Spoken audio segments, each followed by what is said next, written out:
이 시간 성경 말씀 봅니다. 창세기 3장 15절 한 절만 보겠습니다. 성경 제일 처음에 나오는 창세기 3장 15절 한 절만 같이 보겠습니다.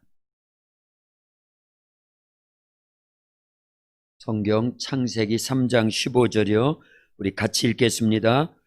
내가 너로 여자와 원수가 되게 하고 내 후손도 여자의 후손과 원수가 되게 하리니 여자의 후손은 내 머리를 상하게 할 것이요 너는 그의 발꿈치를 상하게 할 것이니라 하시고 아멘. 할렐루야. 성가대가 항상 은혜로운 찬양으로 하나님께 영광 올려드리는데 반주하는 특히 플룻 주자들 미리 준비해야 돼요. 보면 돼. 미리 딱 해놔야 돼. 1분씩 막 늦어지잖아.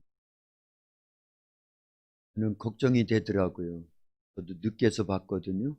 보면 돼. 하나가 펴져 있고 두 개는 내려 있고 그러면 저거 어떻게 하려고 할까? 이따가 세 개를 다 필 건데 걱정이 돼가지고 장로님 기도할 때 살짝 와가지고 올려놔 줄까 생각이 드는.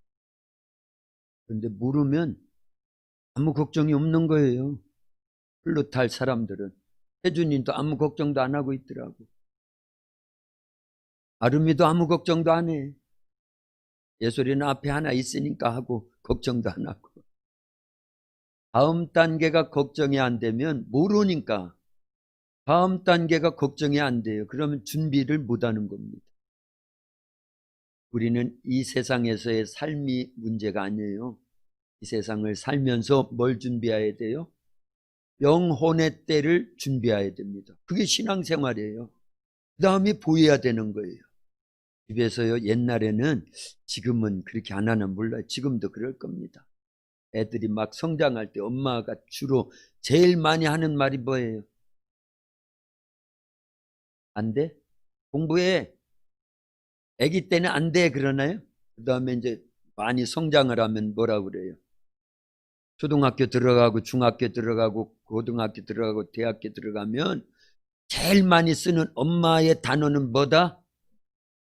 공부해. 공부해. 공부하라. 공부하라. 그런데 다음 단계가 안 보이는 거예요. 아이들은요. 공부를 안 하면 훌륭한 사람이 못된 것을 부모님은 알기 때문에 그러면 그 녀석이 그 아이가 커가지고 어떤 삶을 살게 될 거란 것을 알기 때문에 공부하라는 건데 자녀들은요 아직 그 다음 단계가 안 보이기 때문에 왜 공부하라는지를 몰라요. 그래서 그걸 잔소리로 듣고요 제일 싫은 소리로 듣습니다. 신앙생활도 마찬가지예요. 목사는요 성도님들이 신앙생활 잘 안 하시면은 그 다음이 어떻게 되리라는 걸 알잖아요. 그래서 애가 타는 거예요. 저 집사님은 이렇게 신앙생활을 조금만 더 잘하면 좋겠는데, 이렇게 기도생활하면 좋겠는데, 이렇게 말씀생활하면 좋겠는데, 이렇게 예배생활 잘하면 좋겠는데. 이제 일러줄 만한 분들한테는 권면도 하지만 그러지 못한 분들이 많잖아요. 그래서 설교를 통해서 하는 거예요. 근데 그게 누구의 마음이다? 하나님 아버지의 마음인 줄로 믿습니다. 한번 따라서 합니다. 인사 안 했잖아요. 인사. 오늘 인사를 조금 바꾸려고 준비를 했어요. 똑같은 인사하니까 식상한 것 같아가지고요. 두 가지는 똑같습니다. 참 잘 오셨습니다. 예수님 사랑으로 사랑합니다. 여기까지는 똑같아요. 우리 옆에 분들 앞뒤로 거기까지만 합니다. 시작.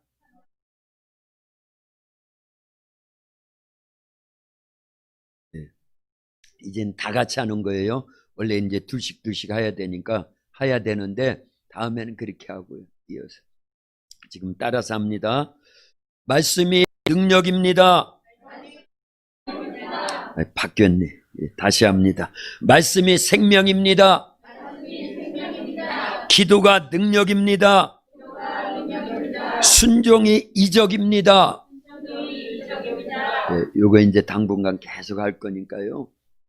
근데 그렇게 인사만 하는 게 아니라 우리의 삶 속에 이런 인사가 생활화돼야 돼요. 그래서 말씀이 뭐가 되게 하고 생명이 되게 하고 기도가 능력이 됨을 체험해야 되고 또 순종할 때요 이적이 만들어진다라는 걸 체험해야 됩니다. 그래서 이제 입에 붙고 우리의 삶에 적용이 되고 신앙생활에 우리의 삶으로 녹아나야 돼. 이런 것들이요. 인사를 하는 것 우리의 삶에 그렇게 적용하자 그 뜻에서 인사를 같이 나누는 겁니다. 우리 지난주 요 시간에 나눴던 말씀, 성경은 전체 누구에 대한 말씀이다? 예수님에 대한 말씀이다. 근데 꼭 성경이 퍼즐 맞추게 하는 것과 같아. 생각나지요? 네. 구약 전체 39권 퍼즐을 39조각을 다 맞추니까 예수님의 어떤 모습이 나타난다? 오실 예수님에 대한 모습이 나타난다. 그리고 신약 27권을 다 맞춰보니까 어떤 예수님의 모습이다? 오신 예수님과 다시 오실 예수님에 대한 퍼즐이 딱 그림 한 장이 나오더라 그 얘기예요. 그래서 성경 전체는 구약은 예언이라고 하면 신약은요 성취다. 이게 계속 반복되는 거예요.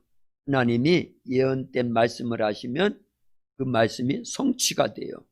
이게 반복된다 그 얘기예요. 그래서 우리는 성경을 이런 시각으로 보기 시작하면은 보인다라는 것을 지난주에 우리 같이 말씀을 나눴습니다. 그거 연장선에서 더 세밀하게 더 구체적으로 우리가 이 말씀을 나누려고 오늘 본문에 창세기 3장 15절 말씀을 선택했고 제목은 뭐라고 정했어요? 여자의 후손이 오리라. 예언이지요. 여자의 후손이 오리라 라고 하는 하나님의 예언된 말씀이 예수님이 이 땅에 육체를 갖고 오심으로 누구의 후손으로? 여자의 후손으로. 우리는 다 남자의 후손입니다. 그렇죠?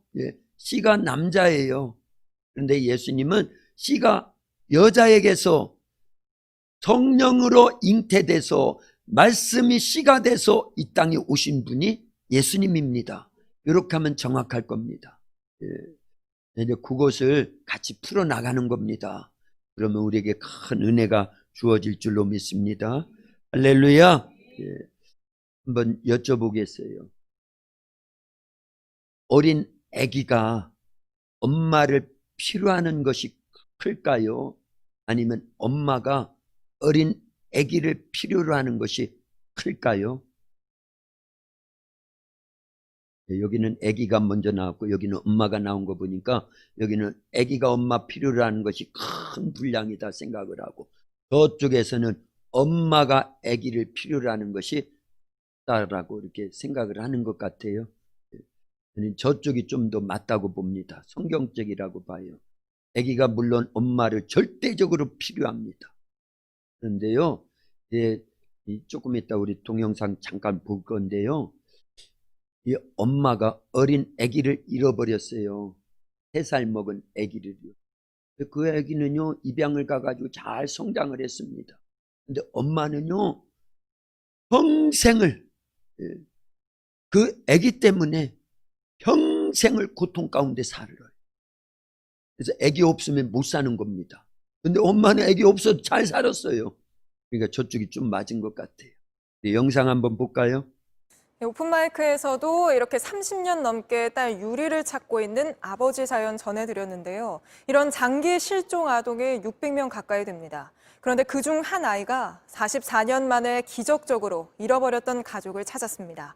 40년 넘는 긴 세월 엄마는 3살 딸이 사라졌던 남대문 시장에서 하루도 빠짐없이 딸을 기다렸는데요. 이제는 어른이 된 딸을 미국에 있어서 코로나 때문에 직접 만나진 못하고 화상으로 상봉했는데 그 모습을 김지성 기자가 담아왔습니다. 44년 전 잃어버린 딸을 다시 만나는 자리. 흑백 사진 속 3살 딸이 중년이 돼 화면에 나타나자 여든을 바라보는 어머니는 참았던 눈물이 터집니다. 상혜야, 사내야. 아유, 보고 싶었어. 난 잃어버리고 40년 동안에 먼 곳으로 안 가고 보건방에서 뱅뱅 돌면서 남대문 시장에서 장사를 했는데 실종된 뒤 미국으로 입양된 딸은 서툰 한국말을 연습해 왔습니다. Salone, Salone. Oma, you are beautiful. 오빠와 쌍둥이 언니가 있다는 사실도 처음 알았습니다. 너 항상 찾고 있었어. 매일매일 너 찾고 있었어. 머리만 틀리고 얼굴이 다 똑같잖아. 언젠가 돌아올 거란 생각에 호적에서도 지우지 못했습니다. 윤상혜 씨는 친부모를 찾기 위해 4년 전 한국에 들어와 유전자를 채취했고 어머니 역시 3년 전 경찰서에서 유전자를 채취했습니다. 두 사람이 모녀 사이일 가능성이 있다는 감정 결과가 나왔지만 정확한 확인을 위해 유전자를 다시 채취해야 했던 상황. 경찰청과 외교부, 보건복지부가 올 초부터 시행한 해외 한인 입양인 가족 찾기 제도가 큰 힘이 됐습니다. 해외로 입양된 실종자들이 한국에 들어오지 않고도 우리 대사관이나 영사관 34곳에서 유전자를 채취할 수 있게 된 겁니다. 윤 씨는 미국 보스턴 총영사관을 통해 유전자를 한국으로 보냈고 결국 친엄마를 찾을 수 있었습니다.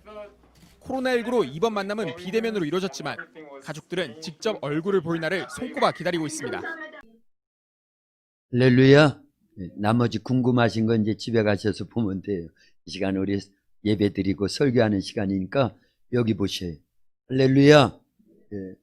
하나님이요, 우리를 얼마만큼 사랑하시느냐.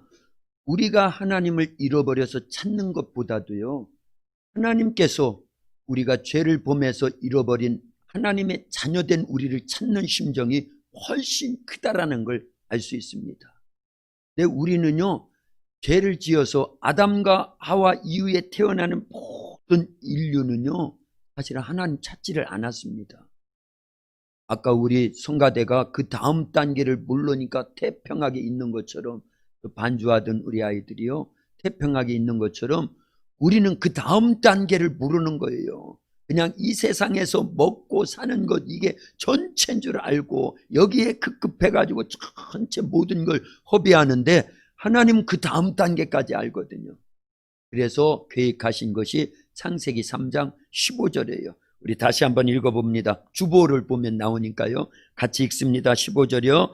내가 너로 여자와 원수가 되게 하고 내 후손도 여자의 후손과 원수가 되게 하리니 여자의 후손은 내 머리를 상하게 할 것이요 너는 그의 발꿈치를 상하게 할 것이니라 하시고 아멘. 한마디로 말하면요, 여자의 후손을 보내주겠다. 이건 대단한 축복입니다. 여자의 후손을 보내주겠다. 그래서 우리를 구원하여 다시 하나님의 자녀로 잃어버린 저 딸을 찾아내듯이 우리를 다시 찾아서 천국에서 하나님 아버지와 더불어 영원히 행복하게 살게 해주시겠다고 하는 단어가 여기에 포함되어 있는 거예요. 여자의 후손을 보내주겠다. 그래서 성경은 이 짧은 구절 하나 속에요, 성경 66권이 다 들어있고요, 전 인류 역사가 지금까지 진행된 게 이 안에 다 들어져 있습니다. 앞으로 진행될 인류 역사도 이 안에 다 들어져 있는 거예요. 어떤 말씀 안에요? 창세기 3장 15절 이 말씀 한 구절에 다 들어져 있는 겁니다. 나머지 66권 성경은요, 요걸 풀어진 거예요. 지금 인류 역사가 창세기 이래로 마지막 예수님이 오셔서 싹 없어지기까지의 전체 인류 역사도 요 안에 들어져 있는 거예요. 창세기 3장 15절 말씀 안에요. 그래서 하나님께서는 이렇게 우리에게 아들을 보내주시겠다라는 약속을 여자의 후손으로, 여자의 후손이 오리라, 이런 내용으로 이 말씀을 하신 줄로 믿습니다. 그 말씀이 이루어짐에 있어서 잘 생각해 보세요. 창세기 3장 15절 말씀에 여자의 후손, 내가 너로 여자와 원수가 되게 하고, 지금 누구에게 하시는 말씀이에요? 뱀에게. 뱀은 원래 누구예요? 그러면요, 마귀죠. 마귀에게 하는 말씀입니다. 내가 너로 여자와 원수가 되게 하고 내 후손도 여자의 후손과 원수가 되게 하리니 여자의 후손은 내 머리를 상하게 할 것이요 너는 그의 발꿈치를 상하게 할 것이니라. 왜 이 말씀을 하실 수밖에 없는지 그 배경은 우리가 잘 알지요. 하나님께서 아담과 하와를 에덴 동산을 만들어 놓고 행복하게 살게 해주셨어요. 모든 것이 다 네 거다잉. 그러나 딱 하나만 금했습니다. 뭘 금하셨지요? 선악과를 금하였어요. 그걸 먹는 날에는 어떻게 되리라? 정령 죽으리라. 그런데 누구 말을 들었어요? 마귀의 말을 듣고 선악과를 먹는 순간 죽게 되었다라는 거예요. 이때 죽음 속에는 뭐가 포함되어 있다? 지옥 형벌이 포함되어 있다는 걸 알려야 됩니다. 하나님 그걸 다 알고 계셔요. 그래서 죽으면 지옥 갈 수밖에 없는 인류를 구원해 주시려고요. 계획을 하시되 여자의 후손으로 아들을 보내주시는데 누구 보내주시겠다라는 거예요? 예수님 보내주시겠다라는 것이 이 말씀 속에 쏙 들어져 있는 거예요. 할렐루야. 그래서 우리는 이 말씀을 보면서요 하나님의 큰 사랑을 깨달아야 됩니다. 자 보세요. 이런 배경 속에서 하나님께서 범죄한 아담 하와의 모든 인류를 구원하실 계획 속에서 여자의 후손을 보내면 그 여자의 후손은 뱀의 머리를 어떻게 한다? 상하게 한다라는 거예요. 그러면 뱀이 생각할 때 여자의 후손이 나와야 돼요? 안 나와야 돼요? 안 나와야 됩니다. 만약에 나오면 어떻게 하겠다라는 거예요? 없애버려야 되는 거예요. 없애버려야 되는 거예요. 이게 성경에 계속 나옵니다. 그런데 신기한 거는요, 아담과 하와가 이 말씀을 들었잖아요. 듣고 나서 이게 이제 창세기 3장에 있는 거고요. 창세기 4장 1절에 보면은 누가 태어납니까? 가인이 태어나고 또요 아벨이 태어나는데 처음 보세요. 이건 인류의 첫째 사건이 가인이 태어나는 사건이요. 아담과 하와가 동침을 했어요. 그런데 신기한 것은 하와의 배가 막 점점 불러옵니다. 이게 무슨 사건인가? 우린 다 아니까. 그런데 하와가 애를 처음 뵀을 때는 처음 사건이라니까요. 한 번도 이런 일이 없습니다. 애 낳는 사건은요, 하나님도 애를 낳지 않습니다. 그죠? 마귀는 사탄인데 사탄은 원래 존재가 뭐였어요? 천사였습니다. 천사들이 애 낳는다라는 소리 들어봤어요? 안 들어봤어요. 모르는 거예요. 사탄이 옆에 있어도 저게 무슨 현상인지를 모릅니다. 지금은요. 천사들도 애를 낳아본 적이 없기 때문에 모르는 거예요. 근데 하나님은 아시지요. 그러니까 하나님께서 창세기 1장 28절 29절에 보면은 너희 이제 아담과 하와를 축복해 주실 때 생육하고 번성하여 땅에 충만하라. 그러려면 어떻게 된다라는 거예요? 애가 나온다라는 걸 하나님은 알고 계시지만 아담과 하와나 천사나 마귀는요 무슨 얘기인지를 몰라요. 그게요. 그런데 하와의 배가 점점 불러오더니만 10달 만에 뭐가 피가 나오고 양수가 터지고 막 그러더니만 애가 쑥 나오는데 누구 닮았어요? 사람 닮은 거예요. 그게 누구예요? 가인입니다. 이게 너무너무 신기한 거예요. 우리는 늘 봤던 거고 우리가 애를 낳아봐서 아니까 뭐 신기하지 않은데 아담과 하와는 인류 최초의 사건입니다. 그 사건을 보면서 엄청나게 신기한 겁니다. 애를 낳았다라는 거예요. 애를 낳았다라는 거예요. 그런데 그 애를 낳는 순간 누가 바짝 긴장할까요? 마귀가 다 지켜보면서 바짝 긴장하는 거예요. 저 애가 바로 여자의 후손으로 온 나의 머리를 깨트릴 자구나 이렇게 생각했지 않겠느냐 하는 거예요. 그 상상이 되지요? 그래서 가인으로 하여금 범죄하게 만드는 겁니다. 범죄해버리면 아담과 하와도 범죄하니까 쫓겨났잖아요. 그러니까 머리를 깨트리는 게 아니라 누구 편이 되는 거예요. 그래서 요한일서 3장 8절이 계속 있었던 거예요. 그 말씀을 우리 계속 들은 겁니다. 죄를 범하는 자는, 죄를 짓는 자는 마귀에게 속하나니 그 말씀을 계속 나눈 겁니다. 그래서 이 가인으로 하여금 이 마귀는요 범죄하게 만드는데 어떤 범죄를 만들어요? 가인 다음에 태어난 사람이 누구예요? 아벨입니다. 아벨이 길까? 가인이 길까? 여자의 후손으로 어쨌든 둘 다 나왔잖아요. 그때까지만 해도 여자의 후손으로 여기는 겁니다. 여자의 몸을 통해서 아기들이 나왔으니까요. 그래서 가인으로 하여금 이 아벨을 돌로 쳐 죽이게 한다. 그 얘기. 그런 마음을 누가 집어넣었더라? 마귀가 집어넣었다고 요한일서 3장 12절에 기록되어 있어요. 아예 기록되어 있습니다. 가인같이 하지 말라. 어떤 연고로 그랬느냐 하면서 누가 한번 읽어봐요. 요한일서 3장 12절 말씀. 홍 집사님.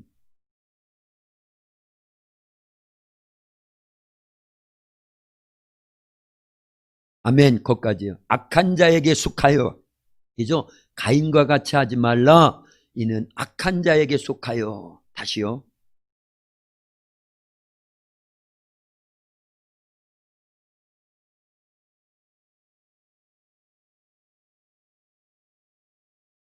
아멘. 예. 악한 자에게 속하여. 가인의 마음에 이 마귀가요, 악한 마음을 집어넣었다라는 거예요. 그래서 동생을 돌로 쳐 죽이면 이 마귀가 생각할 때 여자의 후손으로 온 자가 자기 머리를 깰 일이 없게 돼버린 거죠. 가인은 범죄했으니까 자기에게 속해버렸고, 아벨은 죽었으니 이제는 더 이상 소망이 없는 거잖아요. 이 마귀 편에서는 이제 승리했다 그러는 거예요. 그런데 그 다음에 하나님 또 누구를 주시더라? 셋을 낳게 해주시더라는 거예요. 할렐루야. 네. 그러고 나서 창세기 5장이 시작되는데요. 창세기 5장에는 인류가 그 당시 아담의 후손의 족보가 쭉 나오는데요. 그 당시는 몇 년까지 살았어요? 거의 1000년을 삽니다. 1000년을요. 무드셀라라고 하는 사람은 969살까지를 살아요. 엄청나게 살았습니다. 그런데 그 많은 1000년 정도를 살면서 어떤 많은 사건들이 있었을 겁니다. 그런데 그런 사건들은 싹 빼버리고 뭐만 기록을 했어요? 누구는 누구를 낳고 죽고 몇 살까지 살다가 죽었더라. 누구는 누구를 낳고 몇 살까지 살다가 죽었더라. 이 얘기만 계속 반복하는 거예요. 그래서 하나님의 관심사는요, 성경을 잘 보면은요, 계속 애 낳는 사건만 크게 보이는 겁니다. 하나님의 사건은, 하나님의 관심은 언제나 사람이 애 낳는 데다 관심을 다 두는 거예요.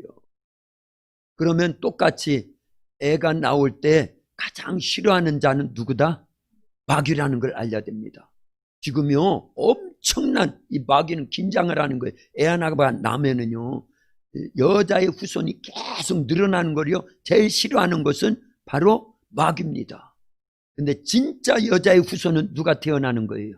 예수님이 진짜 여자의 후손이, 우리 다 알지요. 그거는요. 사실은 마귀가 그때는 그걸 모르는 거예요. 여자의 몸을 통해서 사람이 나면 다 여자의 후손인 줄 알았어요. 근데 진짜 여자의 후손은 예수님이거든요. 그러니까 가인, 아벨, 셋, 그리고 아담의 후손이 계속 나오는 거리로 항상 긴장 상태에서 마귀는 생각을 하는 거예요. 왜냐하면 자기의 머리통이 깨져나가야 된다는 걸 알기 때문에. 그 중에 누가 자기 머리통을 깰지를 모르는 겁니다. 마귀의 일을 박살낼지를 모르는 거예요. 그래서 긴장하는 겁니다. 그래서 그런데도 불구하고 하나님께서는요, 그 후손이 계속 번창해 나갈 수 있도록 역사를 이루어주신 줄로 믿습니다. 보세요. 이런 것이요, 창세기 3장 15절과 견주어서 볼 수 있는 성경이 있는데요, 이 계시록 12장 1절에서 4절까지를 보면은 지금 좀 전에 또 이렇게 짤막짤막하게 예를 들어서 말씀을 드린 내용이 거기에 확연하게 드러납니다. 계시록 12장 1절에서 4절까지인데 보세요. 하늘에 큰 이적이 보이니 해를 옷 입은 한 여자가 있는데 그 발 아래는 달이 있고 그 머리에는 12별의 관을 썼더라. 이 여자가 아이를 베어 해산하게 되매 아파서 애를 쓰며 부르짖더라. 보세요. 계시록은 마지막 때 되어질 사건을 두고 말씀을 기록한 겁니다. 그런데 거기에 계시록 12장 1절에서 4절까지 앞부분에 보니까 누가 있었다고요? 한 여자가 있더라는 거예요. 그런데 그 여자가 지금 뭐 하려고 하는 거예요? 애를 낳으려고 힘쓰고 있다라는 거예요. 그런데 3절부터 보면요, 하늘에 또 다른 이적이 보이니 보라, 한 큰 붉은 용이 있어 머리가 7이요 뿔이 10이라. 그 여러 머리에 7 왕관이 있는데 그 꼬리가 하늘 별 3분의 1을 끌어다가 땅에 던지더라. 용이 해산하려는 여자 앞에서 그가 해산하면 그 아이를 삼키고자 하더라. 감이 잡혀요? 졸지 마시고요. 눈 좀 크게 뜨시고. 할렐루야. 여기 좀 한번 집중해 주셔요. 감사합니다. 봐주셨어요. 저는 막 기도하면서 일주일 내내 이런 말씀 준비하잖아요. 그러니까 오시면 이 말씀에 좀 집중해 주시면 저를 돕는 거고 하나님 앞에서 영광이 되고 우리의 믿음 생활이 더 커질 줄로 믿습니다. 그러니까 말씀에 집중해야 돼요. 졸지 마시고요. 보기 싫어도 좀만 봐주셔요. 집중해 주셔요. 저 열심히 보는 분들한테 10,000원 드리겠습니다. 이래도 안 보시면 안 되죠. 제일 잘 보시는 우리 누구 한번 딱 이제 지적해서 10,000원 드릴 테니. 여자가 애를 낳으려고 하는데 그 애를 삼키려고 누가 지켜보고 있더라? 용이. 그 용은 누구라고 나와요? 성경에 보면 옛 뱀이라고도 하고 큰 용이라고도 하는 마귀 사탄이라고 아예 그 계시록에는 그렇게도 표현을 한 부분이 있습니다. 우리는 또 다 알아요. 그런 부분에서. 그러니까 애를 낳을 때마다 이 마귀는요 삼키려고 저놈이 나의 머리를 깨트릴 여자의 후손인가? 이걸 계속 주목했다 그 얘기예요. 그래서 성경에 보면 애 낳는 사건이, 그런데 애를 못 낳았던 여인이 애를 낳는 사건이 계속 기록되어 있었다 그 얘기입니다. 그게 왜 그랬나를 이 요한계시록 12장 1절에서 4절까지에 명확하게 드러내놓고 있지 않느냐는 거예요. 이제는 이런 말씀들이 우리는 보여져야 돼요. 깨달아져야 됩니다. 그러면서 이 마지막 때에 하나님께서 이런 말씀들을 다 들추어서 깨닫게 하시는 걸 보니까 마지막 때가 가까웠구나라는 걸 알고 우리가 뭘 준비해야 될지를 깨닫는 겁니다. 지금 세상은 너무너무 급박하게 돌아가고 있어요. 성경 그대로 다 돌아갑니다. 다니엘서에서 기록된 대로도 다 돌아가고 있고요. 그게 엄청나게 빠르게 아주 빛의 속도로 막 그렇게 이 세상이 종말을 향해서 엄청나게 달려가고 있다는 걸 알아야 됩니다. 그런데도 우리가 그런 영적 긴장 상태를 갖지 못하고 깨어있지 못하고 준비를 못한다고 하면은요, 꼭 어느 때와 같으냐면 노아의 시대와 같이 멸망이 다가오는데도, 물심판의 멸망이 다가오는데도 불구하고 안일에 터져가지고 모르니까 그 다음 단계를 모르니까 준비를 안 해서 먹고 마시고 시집가고 장가가면서 물심판이 다가오는데도 모르고 일상생활하면 급급해가지고 살아가는 사람들. 그러나 노아는요 120년 전에 들었습니다. 하나님의 말씀을 들었어요. 그리고 안다 그 얘기입니다. 그러니까 조급한 거예요. 그리고 부지런히 그 물심판을 대비해서 뭐 만들었어요? 우리도 믿음의 방주를 만들어야 되는 거예요. 그게 신앙생활을 잘하는 겁니다. 그러면 천국을 보장받는 거예요. 영생을 얻게 되는 겁니다. 하나님의 자녀로서의 삶을 살게 되는 거예요. 그것도 천국에서 영원히요. 그러지 않다고 하면 어떻게 되는가요? 지옥 가서 영원히 살려야 되니까요. 이걸 생각하면요, 내가 정말 하나님 앞에서 지금 잘 준비하고 있는 건가? 그렇지 않은 건가? 이걸 매일 점검해야 되는 거예요. 저는 아이들 조금 있으면 저거 막 이렇게 하고 그러려면은 그 다음에 어떡할까? 이게 막 걱정이 돼가지고 그러는데 애들은 태평한 거예요. 작은 사건이지만 그런 걸 보면서 우리의 신앙생활도 빨리 점검을 잘해야 되겠구나. 그러려고 지금 이런 말씀들을 같이 준비하는 겁니다. 또다시 듣지 못할 그런 기회가 또 있으리라 생각하지 마세요. 그러니까 늘 말씀을요 이렇게 조급한 마음으로요 그러면서 차근차근 그러면서 정확하게 잘 배워가지고요 삶의 적용을 잘해야 될 줄로 믿습니다. 저 보세요, 이렇게요. 마귀는 처음부터 애 낳는 걸 싫어하는 거예요. 왜냐? 여자의 후손이 누구인지를 모르니까. 그래서 무조건 죽이거나 애를 못 낳게 방해를 하는 겁니다. 그런데도 불구하고 하나님은 한 번 하신 말씀은 반드시 이루신다라는 걸 우리는 알잖아요. 그래서 하나님의 예언의 말씀은 반드시 성취된다라는 전제 조건 속에서 성경은 진리인 거예요. 생명인 거예요. 능력인 겁니다. 우리를 구원하는 내비게이션이에요. 우리를 천국까지 안내하는 내비게이션입니다. 그러니까 말씀 따라서 계속 가야 되는 거예요. 그래서 성경을 이런 식으로 잘 보고 가르침을 받아야 되고, 또 우리가 스스로도 기도해서 성령의 인도하심을 받아서 말씀을 잘 배우면요, 그 속에서 우리의 삶이 복된 겁니다. 이 땅에서뿐만 아니라 하나님 나라까지 가야 되지 않느냐는 거예요. 천국 가야 되지 않는 거예요. 않느냐는 거예요. 할렐루야. 자, 보세요. 이제 창세기 12장에 보면은 하나님께서 아브라함을 선택하시잖아요. 놀라운 겁니다. 근데 첫 번째 약속이 뭐라고 그랬어요? 축복된 말씀이요. 너로 하여금 큰 민족을 이루겠다. 민족을 이루려면 아들이 태어나야 되는데 25년을 기다려도 아들이 태어나지 않아요. 그런데 마침내 믿음의 자손, 약속의 자손, 누가 태어납니까?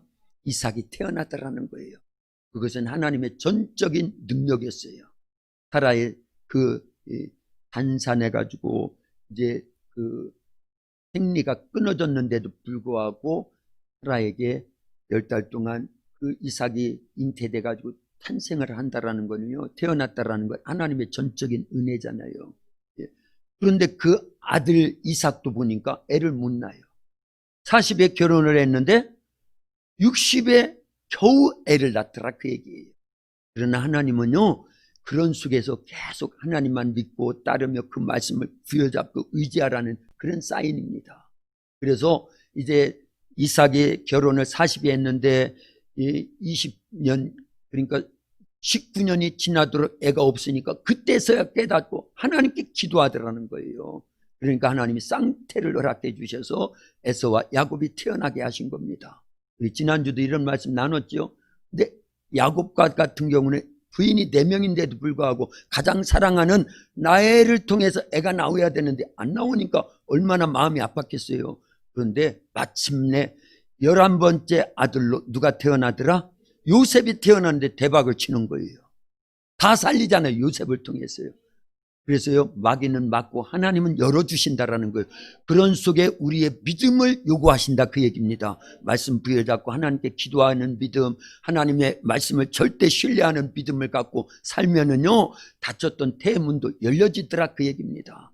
이렇게 이어지는 겁니다. 그런데 이스라엘 민족을 전체를 다 말살시키려고 애굽에 내려갔을 때 엄청난 이스라엘 민족이 태어났는데도 불구하고 이 애굽의 바로왕은 다 멸절 정책을 시키는 거예요. 그 중에 한 가지가 뭐였어요? 남아 살해 정책을 취하는데도 불구하고 그 속에서도 태어나가지고 오히려 궁궐에서 성장한 사람이 있었으니 그 사람이 누구더라? 모세라는 거예요. 그래서 이런 열악한 환경 속에 있었는데도 불구하고 하나님은요, 계속해서 그 자손이 번창해 나갈 수밖에 없도록 이루어 주시더라, 그 얘기입니다. 사무엘상에 보면은 첫 장이 무엇으로 시작된다고요? 애 못 낳던 사람이 애를 낳는 사건으로 시작이 돼요. 사무엘상에 보면은요, 그 여인이 누구였어요?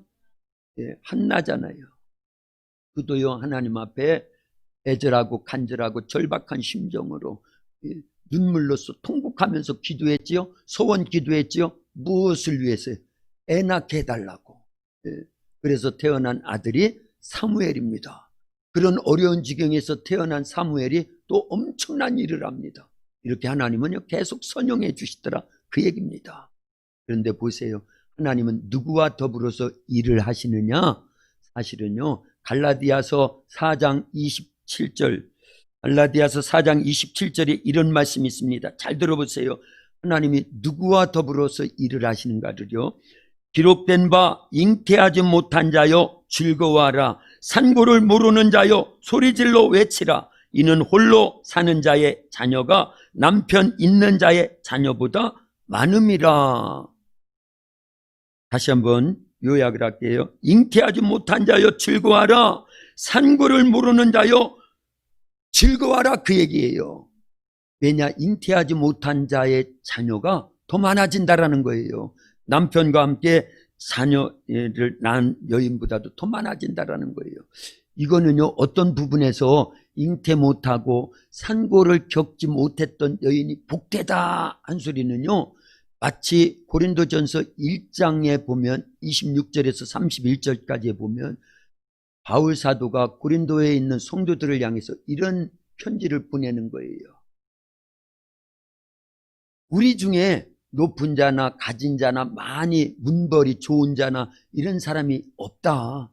그런데 하나님은 약한 자를 들어 강한 자를 부끄럽게 하시려고 너와 우리들을 택하여 일을 하게 하시는 것이다.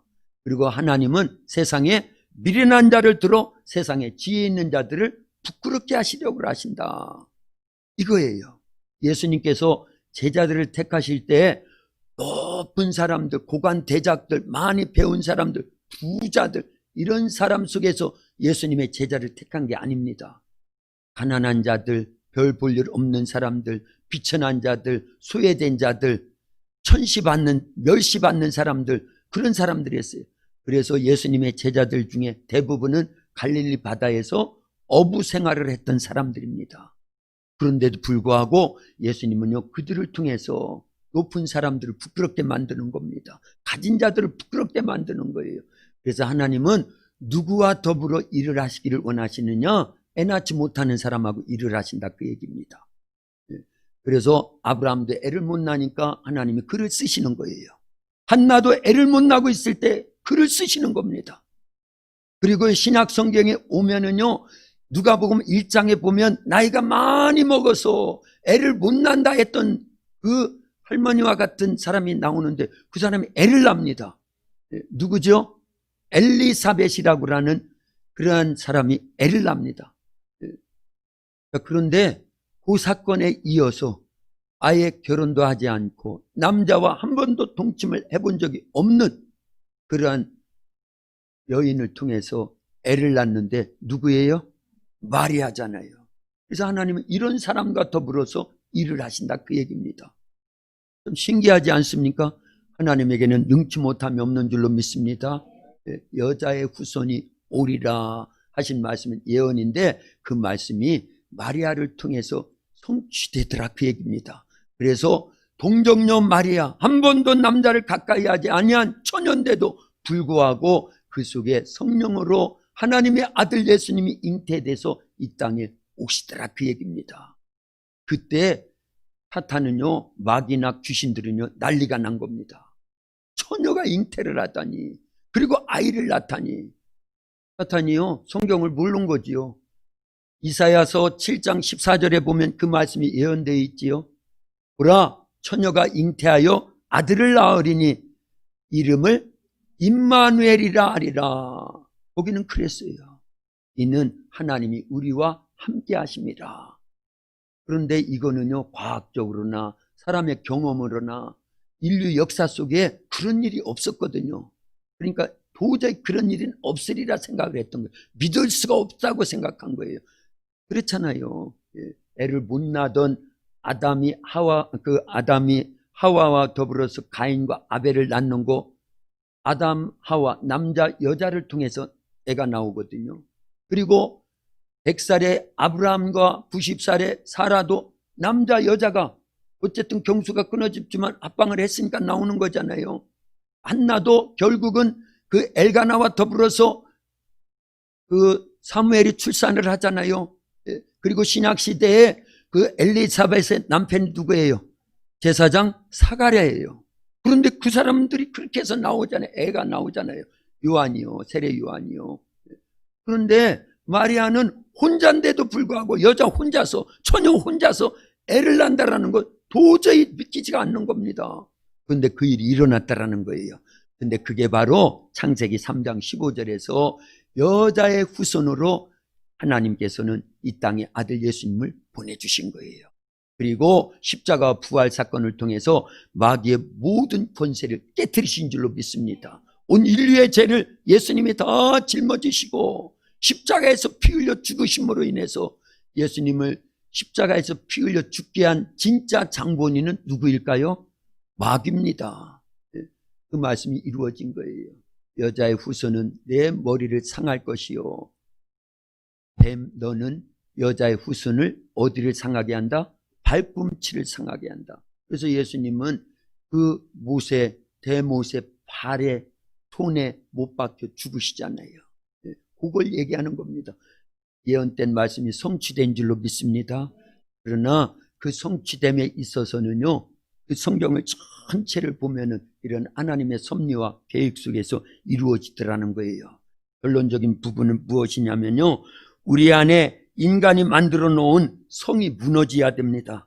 하나님이 함께 하시면 되는데 하나님의 말씀을 믿지 않고 사람의 방법으로 사람이 아성을 쌓아서 마치 바벨탑을 쌓는 듯, 그리고 이 바벨론 큰 성을 쌓는 것처럼 사람의 힘으로 무엇인가 해보려고 그러는데 하나님은요 그런 사람과 일을 하지 않더라는 거예요. 애를 못 낳을 때 하나님의 전능하신 능력으로, 그것도 마리아와 같은 처녀의 몸을 통해서도 하나님이 역사하시면요 애를 낳는 겁니다. 그래서 오늘날도 마찬가지입니다. 이제 수요일날 이어서 말씀을 같이 나누겠지만 하나님은 우리가 뭘 잘해가지고 그게 아니에요. 우리는 세상에 볼 때 미련해 보이고 세상에 볼 때 약해 보이지만 없는 것처럼 보이고 천한 것처럼 보이지만요 진짜 또 그렇고요. 그런데 그런 사람을 통해서 하나님 어마어마한 일을 하기를 원하고 계시는 줄로 믿습니다.